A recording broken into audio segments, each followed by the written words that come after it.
today's video mga magluluto tayo ng spaghetti. Lagkasan muna natin ang beef. Beef. Lagkasan natin ng mabuti hanggang mawala ang kanyang blood. Ayan na mga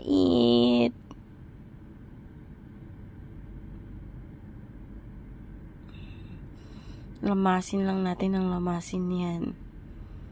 Sa matanggal ang kanyang pula-pula. Ngayon siya'y pumuti. Tapos, natin maghugas niyan. Maghiwat tayo ng sibuyas.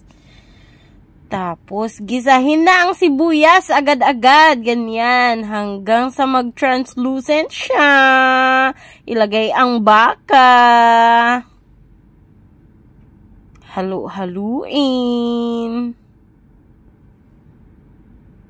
hanggang sa mawala yung tubig niya at mag-oil-oil siya. Yan, luto na ang aking pasta. I-drain na natin. Drain. Pakasarap niyan mamaya. Gigisa lang tayo. Ayan na, nilagay nga na yung sauce. Yan, lagyan natin ng konting cream. Crema. Halu-haluin. Pagkatapos ng halu-haluin, lagyan natin ng mozzarella. Para mas malalong manamit. Namit jud. Halu-haluin. Mix yarn. Mix to the left. Mix to the right. Ayan na. Tapos na. Lagay na natin sa plato at titikman.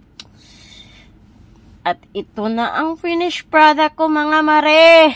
Ayan na. Nilagay ko meatballs. Yan yung nagluto.